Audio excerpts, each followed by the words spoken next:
Hey guys, it's Thursday, so you know what time that is. It's time for On Social, the show that talks about everything that has to do with social media, marketing, and professional live video on the social platforms.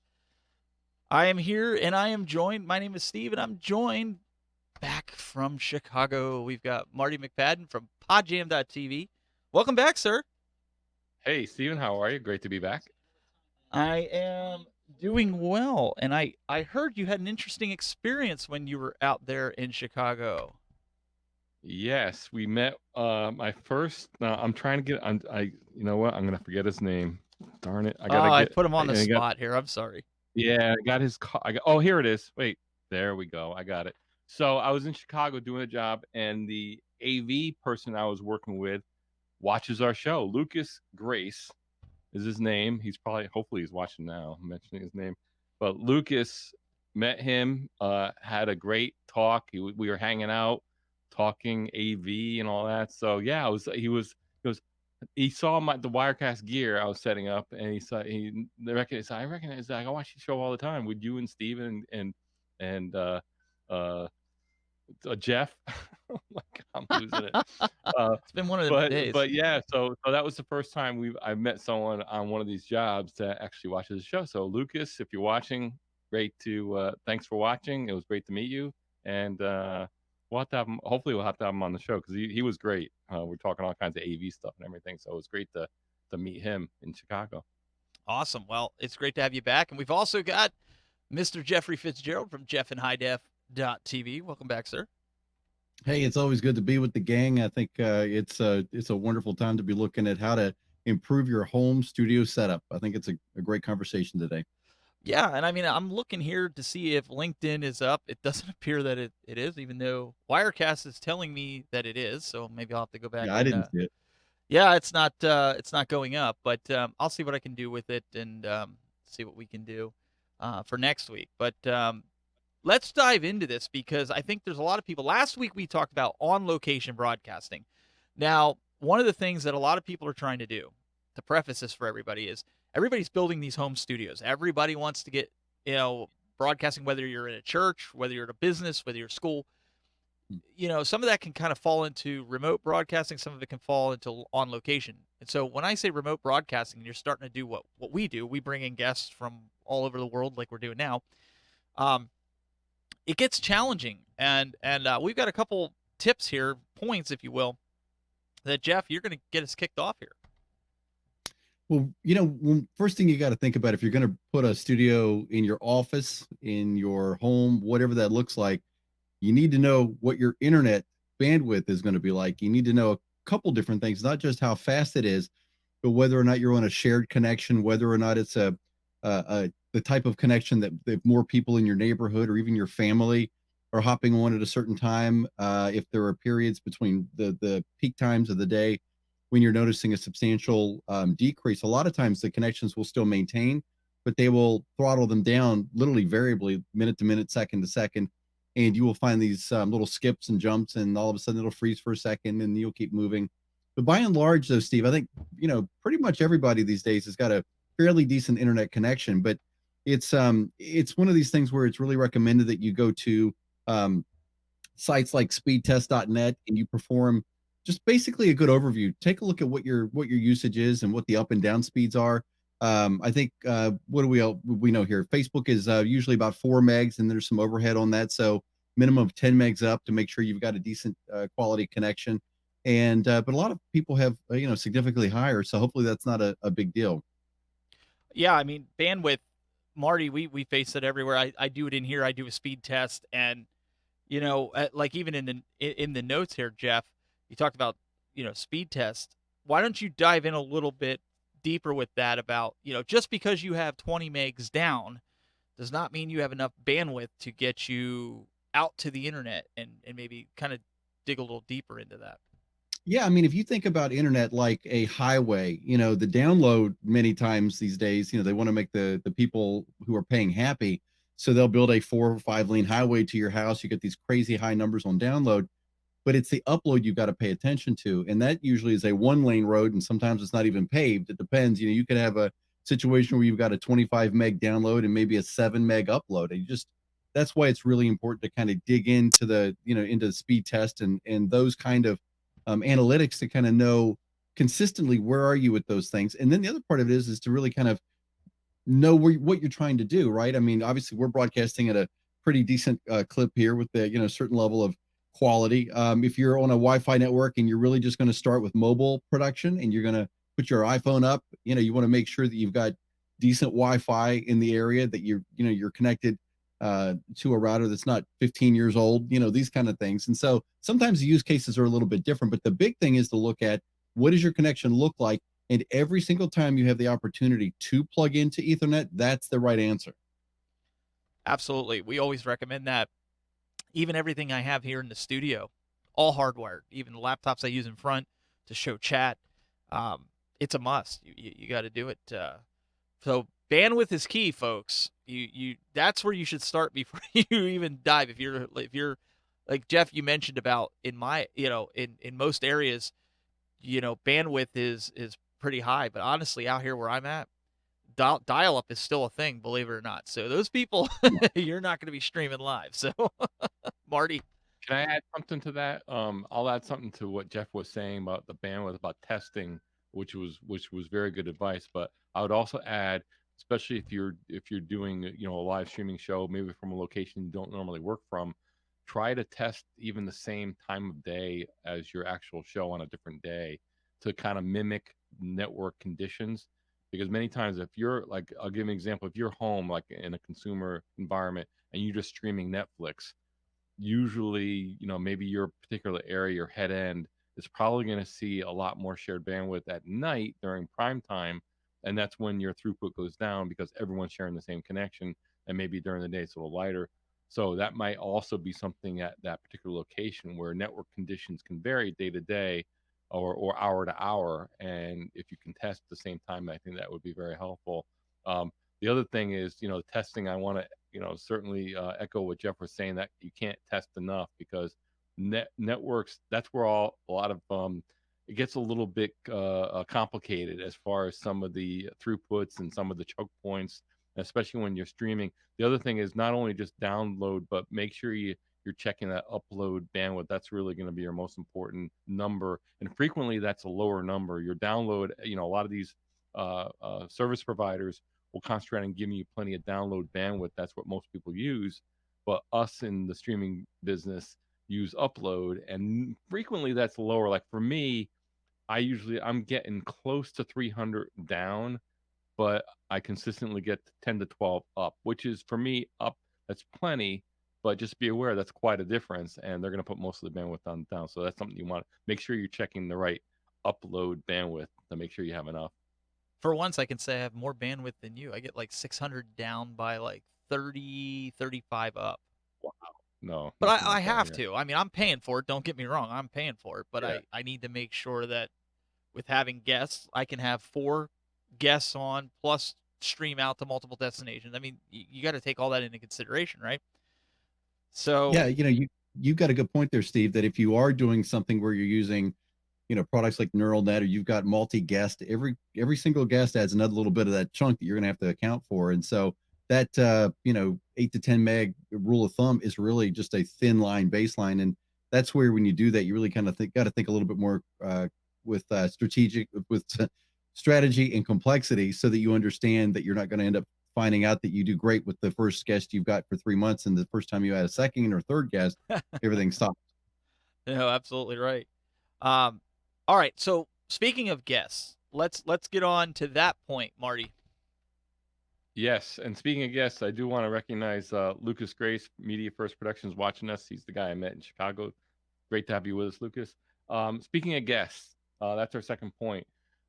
If you're working with a guest, I can't overemphasize this enough. And normally, like if you're doing a show like we are, and we're 3 co-hosts, and we do it every week, our setups, we're very familiar with our setups. We all test, we get on. We already know what we're doing. We're comfortable with that, knowing that we had the bandwidth, the setup, and all that stuff. So we're not testing it and we're not rehearsing every time we get on because we've already done that. But frequently, if you're a host and you bring guests on, say if you do an interview show, and many times your guest is maybe not that well versed or doesn't do this on a regular basis, or maybe doing it for the first time and don't and maybe just getting on video for the first time. They have no idea what they're doing.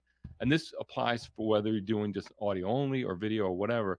Testing is critical. And not just 15 minutes before you go live, but do it a couple days at least before you go live. Meet with that person, set up a time where you have some time to go over, and then walk them through the setup, not only their technical setup, but also visually how they are, but testing their bandwidth and making sure you go through this where, some of the points that Jeff brought up, and Stephen, you brought up being hardwired. You want to go through all those different tips as far as managing their networks. Frequently, people are just going to be using Wi-Fi. That's what they're used to.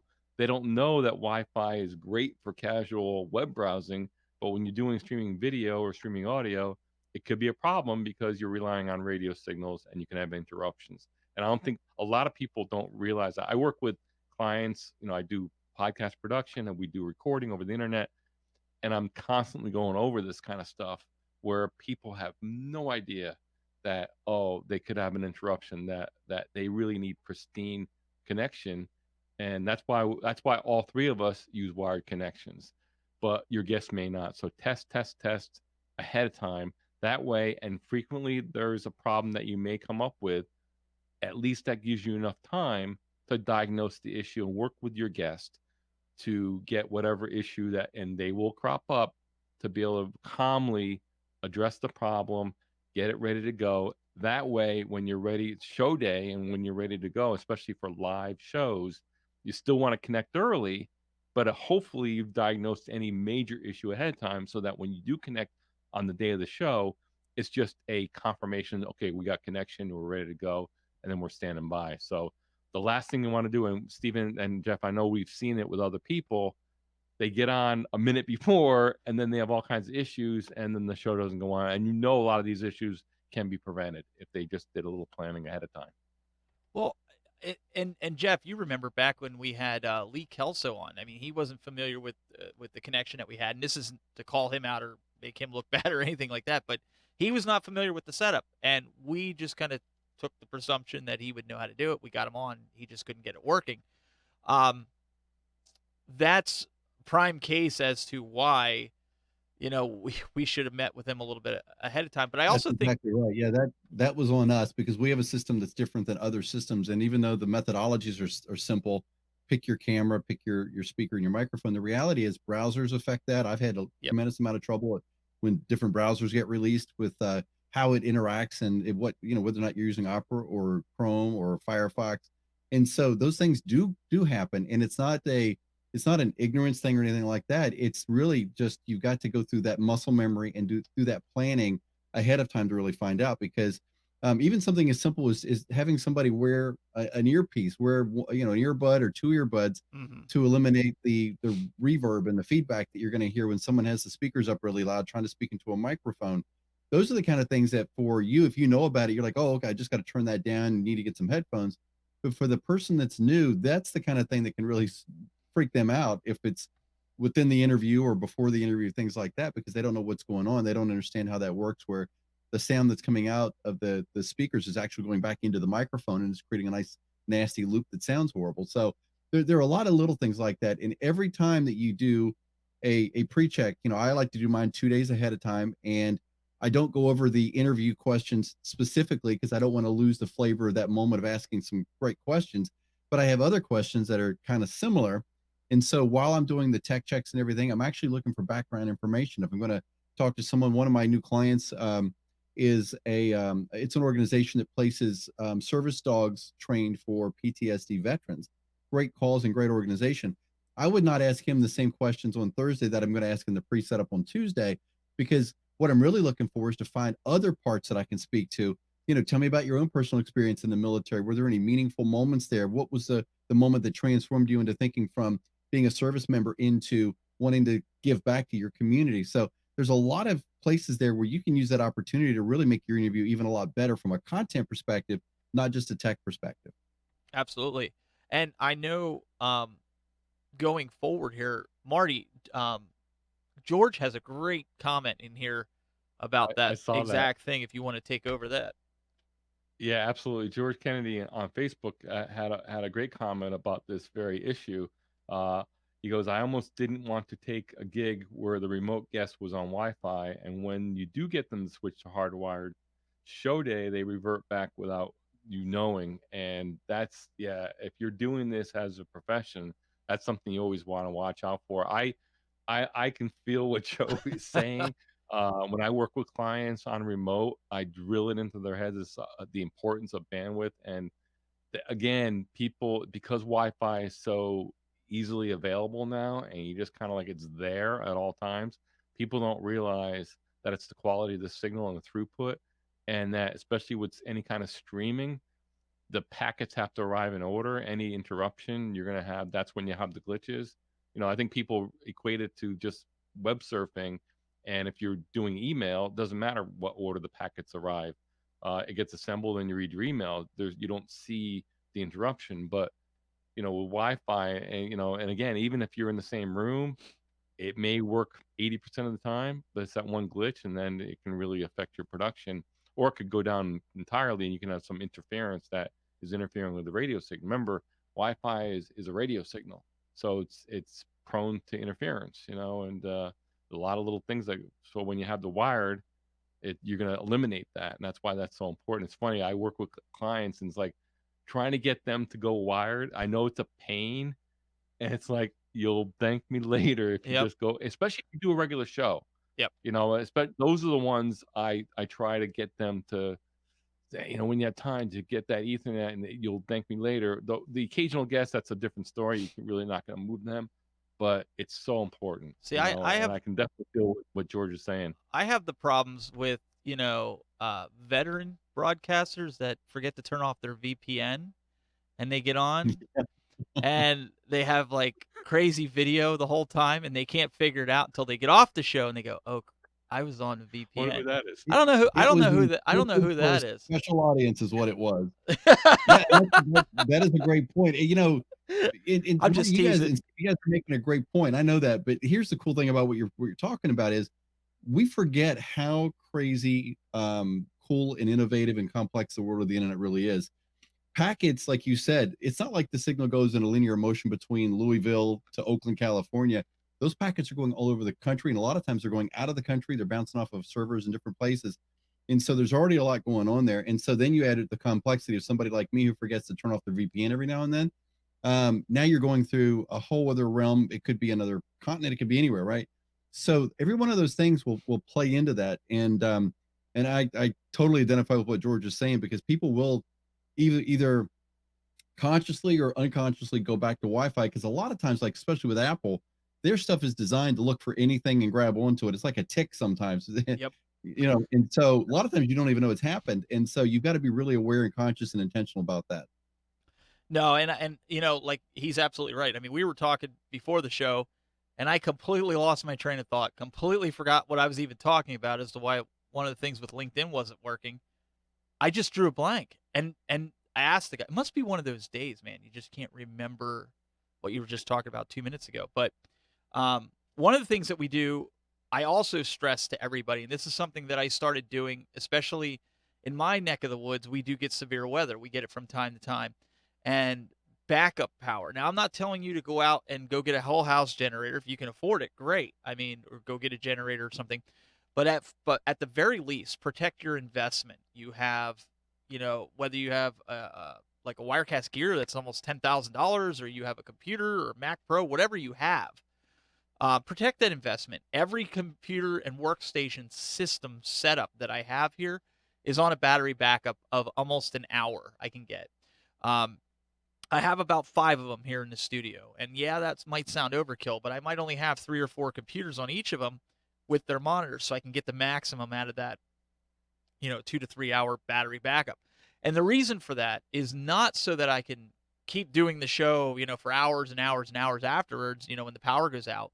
But I have my internet connected to it. I have my studio lights connected to it, and I have all my gear that's basically producing the show connected to it. so that I can kind of wrap the show up in like a 3 to 5 minutes afterwards, be like, hey guys, I just lost power. So we're going to have to kind of end the show early.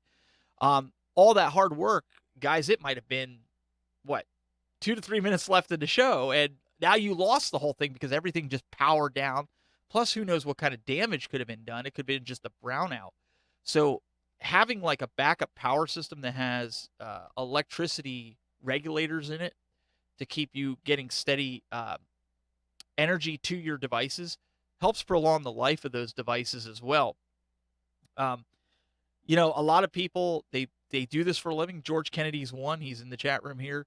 Um, they can't afford not having backups or backup power and things like that. So you really need to consider whatever your production system is when, especially in a remote environment, whether you're at a church or you're at your own studio that you're building, backup power should be, on your priority list, even if it gives you 15, 20 minutes, half hour tops, just enough so you can button up the show so you don't lose everything, shut everything That's down, right.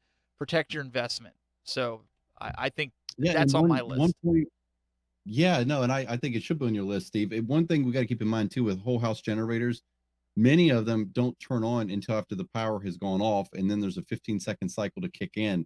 So if you go that route, or you have the kind of the luxury of doing that, you also have to just keep in mind that you still need that UPC in your work setting there that will hopefully keep things on for 30 minutes or something like that to help bridge that gap, because the power is obviously heaving and going back and forth. And I mean, it's a real concern. It's rare that it happens, but depending on what mission critical is, it could be very important to you. Yeah, Joe Zahitis, one of our mods, had a good comment here. UPS best move I ever made.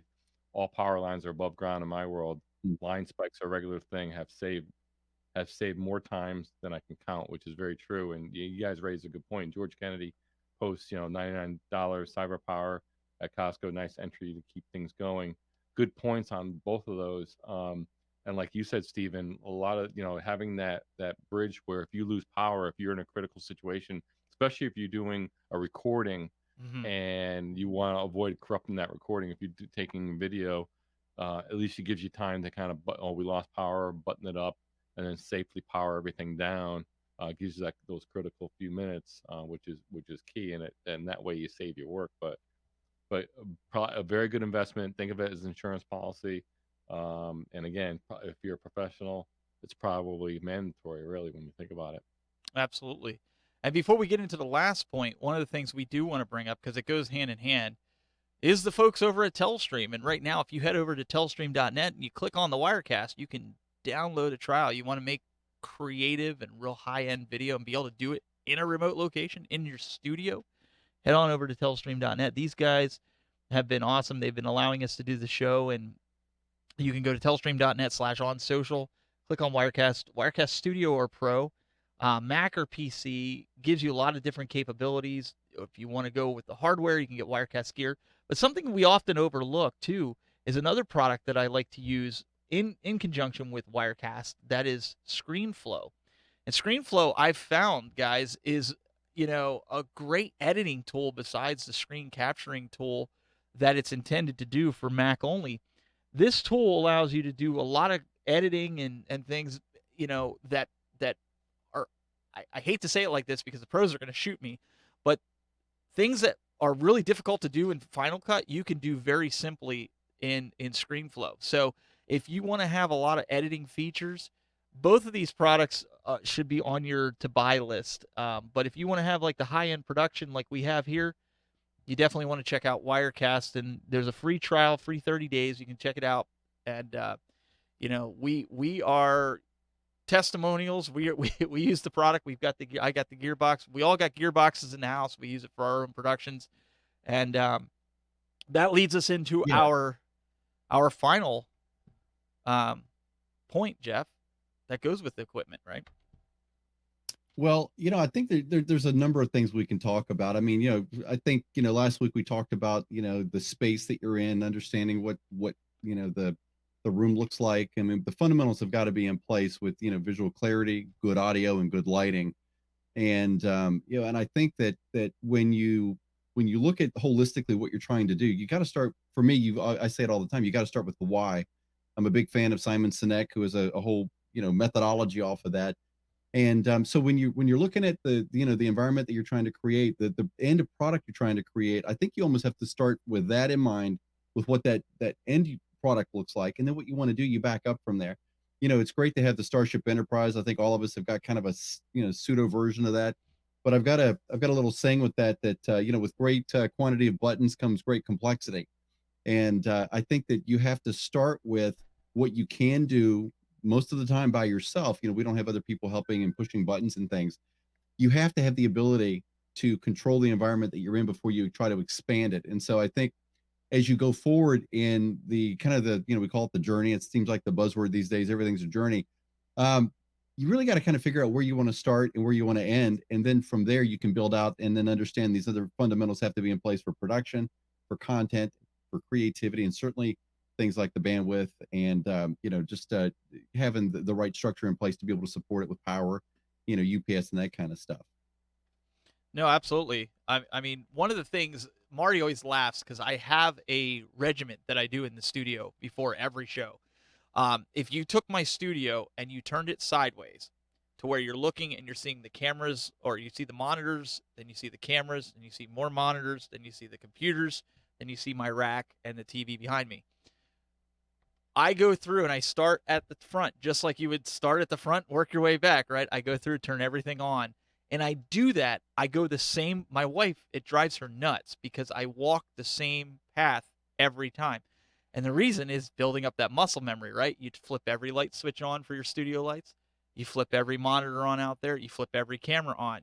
You come to the front, you flip every TV on. Then you go down the bar here that I have, and you turn every computer and monitor and controller and everything on. And you go to the back and you turn all these. It builds up muscle memory so you don't forget to turn on pieces of gear, and you're ready to go, and you're like, oh, I forgot to turn that on. Or in Yep. cases even lower thirds, getting the right date on there, getting I try to do that right when I'm turning everything on, getting set up, or after the previous show. It depends if I already know what the subject's going to be. I think Well, that's doing like, that works. yeah, I didn't mean to interrupt, but No, you're but it fine. is like the safety check in the airplane before they take off. When you watch the pilots going down the list and they say flaps at 0 degrees, they can see that it's at 0 degrees, but they put their hand on it anyway. They're actually doing the muscle memory part of that to understand that as they go, they can remember where everything is. And I don't mean like they're forgetting it, but it makes it second nature that they know where things are set and they're double checking everything.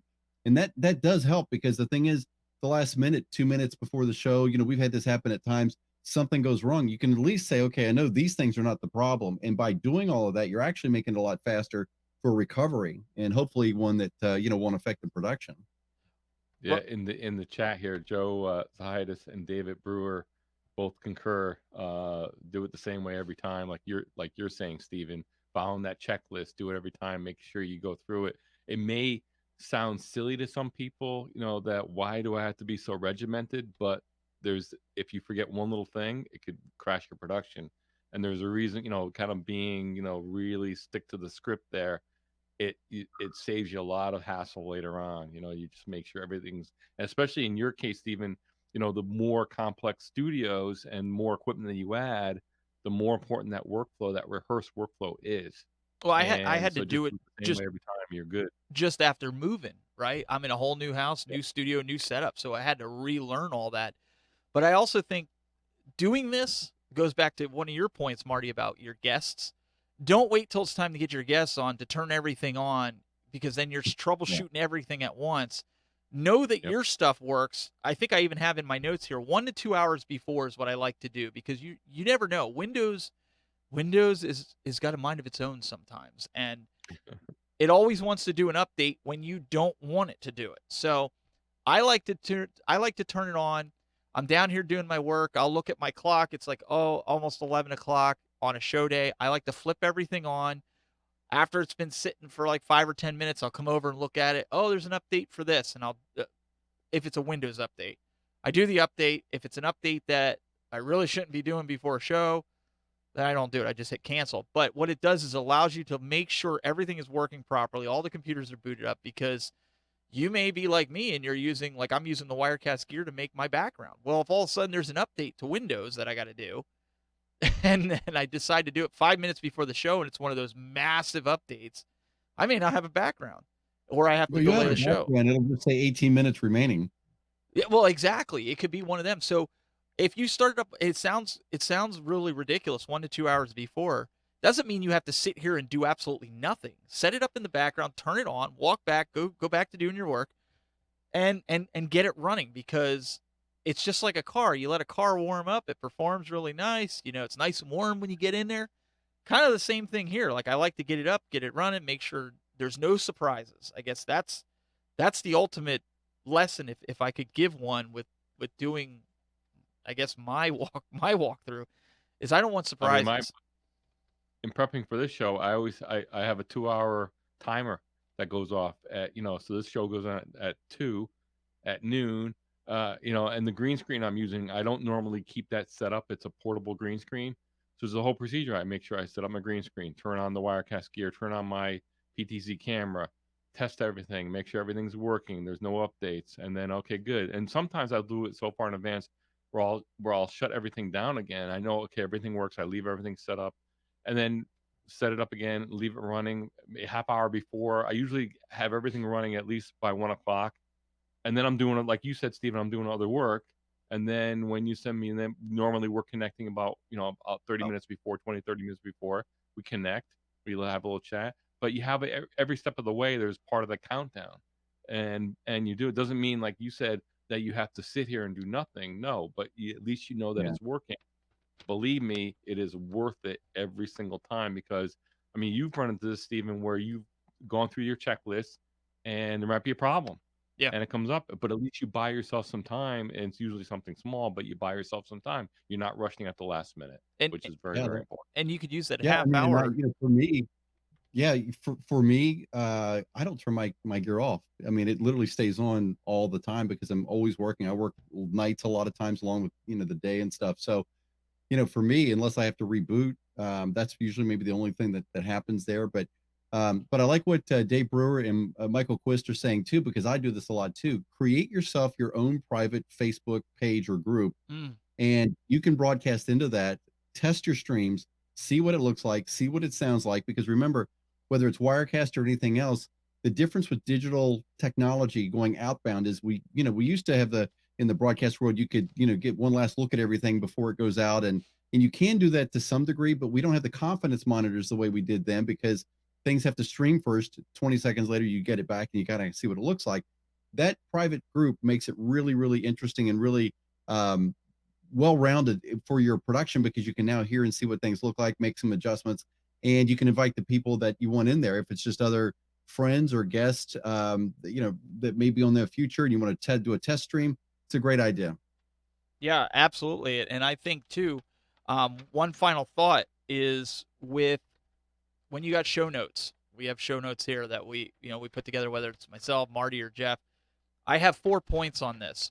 And what I like to do in that half hour, when I know everything's working and everybody's just kind of relaxing, so we can kind of go into the show understanding where we're at, I like to do like I did today, and I say, okay, you know, Marty, you do a lot with podcast guests, so I'd like you to kind of go over the guest portion of this. And Marty's like, oh yeah. Meanwhile, they've already had these notes, I think a couple days ago, right?